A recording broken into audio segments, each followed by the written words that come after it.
Welcome to the Mouthpiece. This is your host with the most, Mike the Mouth Matusow. And we're here live from the Card Player TV office. And we're getting ready for episode number 3 of the Mouthpiece.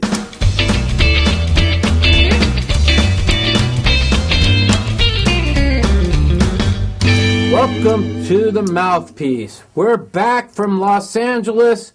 We have just enjoyed our weekend at the Playboy Mansion. That's right, we had a wonderful celebrity tournament there with a lot of wonderful poker players, a lot of alcohol, a lot of fun times, and a lot of beautiful Playboy bunnies. I had a wonderful evening. I had a wonderful time, and the women were absolutely gorgeous. They said last year it wasn't so much fun. I had a great time. I'm looking forward to going back next year.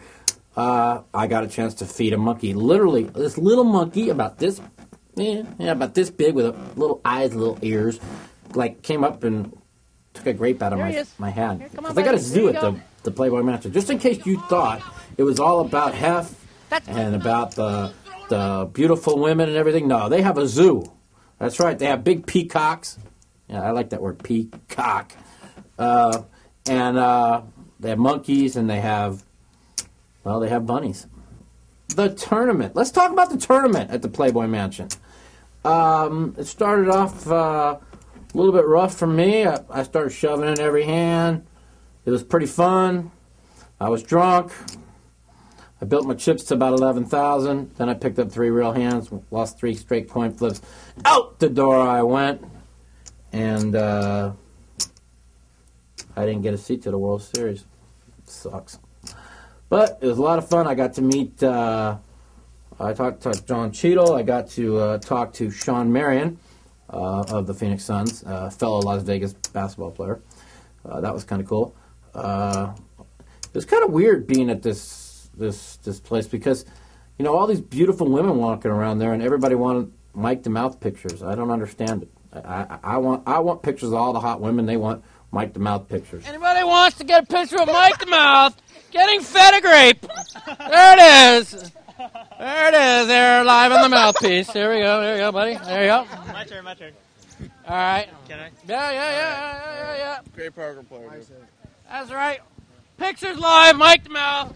Get your pictures. You're not playing? With the grape. You're not playing it? Have a grape. There you go, buddy. There you go. All right. As you all know, I did not win the WPT Championship. Carlos Mortensen has won the WPT Championship. And I want to say congratulations to Carlos Mortensen for winning the WPT Championship. I've been saying for the longest time, when this kid needs to win, he plays better than anybody I ever played with. He has a feel like nobody I ever seen. He got a lot of good breaks go his way, and it couldn't have happened to a better person. He's a wonderful guy, and I'm real happy for Carlos. But everybody wants to know out there of how Mike Matusow got eliminated for the WPT Championship. The hand of the week is here on the Mouthpiece. We're going to start this hand off by telling how it really, really went down. For all you out there that don't know how it went down and just read how it went down, I'm going to go into full detail how it went down. As you all know, at the end of day 1, I had 163,000 chips, which had me in 7th place out of 500 people. The biggest first-day chip count I've ever had in my entire life in any tournament. I had high hopes for this WPT Championship, and they all came crashing down within a 3-hour period. Now you wonder, how could somebody, excuse me, of my caliber lose 163,000 in chips playing 4 and 800. I keep burping. Why do I keep burping? Playing 4 and 800 blinds with 163,000 chips. Well, it was kind of weird. The day started off where I picked up queens 3 times in the first round and only lost like a minimum of $3,000 on each one because an ace hit both times. I just flat called pre-flop. And that left me about 150,000 in chips. But after losing 40,000 of that 150 with ace-king versus ace-queen, and of course a queen came on the flop, I was left with about 110,000.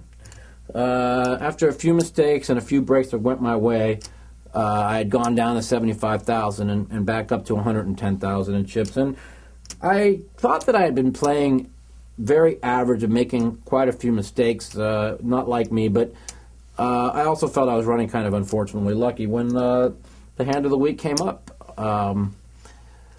We had a limper under the gun, and then we had a razor, and I was on the button. I had 106 or 107,000 in chips. I decided to flat call 4,500 with the 7-8 of diamonds. Lee Markholz in the small blind calls. The limper under the gun calls, and us four take the flop. So that put 20,500 in the pot, going to the flop. The flop came 7-7-9 with 2 clubs, and as I looked at my hand, I couldn't believe what I saw. I said, "Wow!" Start with 106,000. It's a 4-way action pot. 7-7-9. It's an action flop with 2 clubs. There's a good chance maybe the worst I'm going to do is pick up another 25,000. Move back up to 130, 140, and be one of the chipplers. Now, what people don't understand is average chips at this time is about 82,500 starting the hand. That's average chips. So I'm already above average chips starting the hand. They all check to me. I bet 11,500 into the pot. Lee Markholz raises $21,000. At the time when he raised $21,000, my heart almost fell because I said to myself, wow, is this really happening, man? Am I this lucky or am I this unlucky? So then the limper folds, the under the gun guy folds, and it comes back to me. Well, I had to analyze the hand of what he can possibly have. Would he have possibly made a big $20,000 raise with 9s full at this particular time? My opinion, absolutely not. Would he have a bigger 7, which would leave me vulnerable to the flop? Well, here's the situation. If he had a bigger 7, what bigger 7 would he have? He did call the raise out of the small blind. So at that time, I put him on one of 3 hands. The ace suited with the 2 clubs on the board, the 5-7 of hearts suited, or the 6-7 of hearts, or 6-7 suited. Now, he could have the 4th hand, which could have been the ace-7, but I didn't believe that Lee, being a good poker player, would call with an ace-7 suited out of position in a 4-way action pot to an under-the-gun razor, because that's just like absolutely looking for suicide. So I pretty much eliminated the ace-7. So at this point in time, I put him on the 5-7, the 6-7, or the flush draw. With the big raise coming in, I decided that it was definitely one of the 3, and I have to move in at this specific time. Especially with his $20,000 raise, there's already 11 plus his 20 is 41 plus 20. There's already 61,000 in the pot. Plus, if I raise all in, there's 80,000 in the pot. I got to move in right now. I decided to move in for an additional 69,500. At this time, he elects to go into the tank forever and says, "I think I'm priced in." He thinks he's priced in. This is a professional poker player that's made millions of dollars playing poker that knows nothing about poker, obviously, because I've been telling y'all forever they all are a bunch of idiots. And as it turns out, he could have been drawn dead. Unfortunately, I had 7-8 of diamonds instead of 7-9 of diamonds, but he put 69,500 in with ace-queen of clubs with the board paired 7s. Hello? Hello? He was getting 2-1 on his money, and he's over 3-1 dog. He ends up beating me for a $250,000 pot, which would have put me in second place in the tournament. Instead, it put him second place in the tournament at the time, and he finished 68th, by the way. Gee, hard to believe that a guy can finish 68th making a stupid call like that. And that's how I went broke at the WPT Championship. That's our hand of the week on the Mouthpiece. Now we're coming up on my favorite part of the show, which are the phone call segment. So I want you to be calling in 1-877-675-1306. That's 1-877-675-1306. We're going to be taking your phone calls on the Mouthpiece, my favorite part of the show. Welcome to my show. This is the Mouthpiece. This is Mike. What can I do for you? What's up, Martha? How are you doing? Good. How you doing, buddy? All right. It's George from Lexington. Hello. Nice to talk to you there, buddy. What's going on in Lexington, Kentucky? Rain. It's going to rain on Derby, it looks like. Oh, that's not good. That's not good. It's nice and sunny and warm out here. Yeah. How'd you do at the Bellagio? How'd I do at the Bellagio? I got fucked. How you think I did? Yeah. Same old shit. What you have any questions for me today? Just a question about what's your thoughts about online poker? Do you think it's bullshit? How you just take well, my thoughts on online poker is I never win. Yeah, do you think it's somewhat rigged or? Well, using the word rigged is a highly, excuse me, it's a highly big word to use. Right. I don't believe it's rigged, but I believe it's rigged against me, but I don't believe it's rigged against anybody else. You don't think it's rigged to help the shitty players? Is it rigged to help the shitty players? No comment. No, I don't think so. You know, yeah. I go out on the air a lot of times and say it's rigged, it's set up, it's rigged. It sure seems like it, but it's. I don't think it is. I just think that I don't know. I don't know, my friend. It's a tough. Seems every time I get someone down, they just let them come right back. I just know this. I had one losing month in 15 years playing poker live, and now if I win 3 days a month online, it's a miracle. So I don't know. Is it that much that it's a completely different game that I just don't know what I'm doing, or am I just that unlucky? So that's my answer to you. Well, nice. Thanks for calling in on the Mouthpiece, and we'll be here at 3 o'clock every Thursday. And any other questions for me, give me a call. All right, take it easy, Mike. You got it, buddy. Welcome to the Mouthpiece. This is Mike, your host. What can I do for you? Hello? Cheerio. Hello? Hello, this is Mike. What's up, Mike?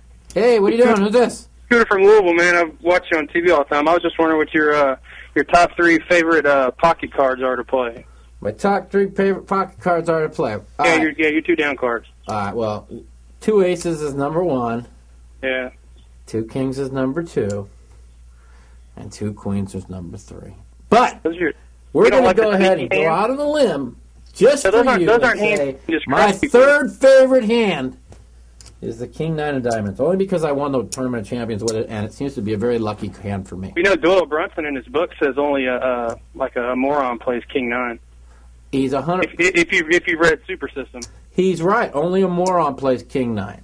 But, so you admit to the fact that you might be one of those. No, I'm just trying to tell you that it's been a lucky hand for me. To me, the only top 3 hands I play.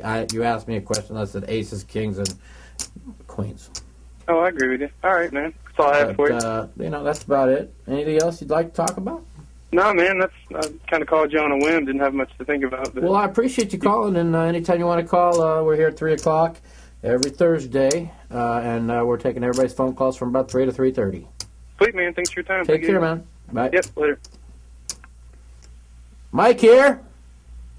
Hey, Mike, how you doing? This is John from Hershey, Pennsylvania. Hey, John from Hershey, Pennsylvania. How you doing today? Pretty good. I want to talk to you about the Playboy Mansion. Yeah, let's talk about the Playboy This is my kind of guy. Let's talk about the Playboy Mansion. What do you want to know? Well, for starters, you get any ass? Oh, man, I went there with my girlfriend, man. Don't be talking like that, man. I'll get in trouble. Oh, whoa. Yeah, you didn't see. Oh, no, we didn't have my girlfriend on any videos. That's right. She didn't want to be on any videos. I had to cut her out. No, I went there with my girlfriend, and we had a good time, and it was really interesting, and it was a lot of fun, and it was there were some really good-looking naked girls running around there. It was fun. So they had a tournament there? Did you play in the tournament? Yeah, I played in the tournament, and I actually the blind structures went up every 15 minutes, and I was pretty drunk, but I was kind of like moving in every hand, and I built up a good chip stack until I picked up like 3 real hands. Like I picked up ace, king, ace, queen, ace, jack, all 3 hands, and I lost 3 straight races, and that was pretty much the end of me. You just pushed with them in the tournament like that? Well, the tournament, the way it was structured, there was no play. Nobody was really taking it seriously? Everything was just shove. I mean, I built my stack from 1,500 in chips to like 11,000, and I just shoved every single hand. The blind structure was like 3 and 600, 4 and 800, 6 and 12. Every 5 minutes they were moving up because I had to get the thing over with, and because it was a charity tournament. So I moved in like 7 times in a row and like had like 11,000 in chips. And then when I picked up some real hands, I got kind of beat. But it was a lot of fun. It was I even got to I was drunk. I got to feed. They have a zoo there too, and I was actually feeding the monkeys. And this monkey like took a grape out of my drunk ass. And I saw you. I saw you all drunk wandering around the monkey cages. Oh, it was kind of fun until I fell into like this. There's this where the water goes down, there was like this hole in the ground, and I fell into this hole in the ground and cut up my leg. And they had it on tape, and they were all laughing. But it was a lot of fun, and it was cool. Well, that's cool. The car player video was awesome. I enjoyed watching it. I was pretty impressed with it too. I thought it came out real good, and I thought it was kind of neat. Cool. Well, thanks for taking the time to talk to me. Hey, thanks for calling. Anytime you want to call or hear, call your friends or whatever. We're at 3 o'clock till 3:30 our time, 6 to 6:30 your time on the Mouthpiece. Thanks for calling. Excellent. Thanks, Mike. Well, that'll do it for our show this evening. Starting next Thursday, we're going to be taking phone calls at 3 o'clock Pacific. That's 6 Eastern, 3 o'clock Pacific. 1-877-675-1306. You're going to be able to talk to Mike the Mouth Matusow. We'll be taking your phone calls. It's 1-877-675-1306. Thursdays, 6 Eastern, 3 o'clock Pacific. This week's phone calls, need to pick them up just a little bit more. You can ask me questions, anything you want to know about poker. I'm here to answer. That's what I'm here for. 1-877-675-1306 on the Mouthpiece. We'll see you next week. This is Mike the Mouth Matusow. See you later, alligator.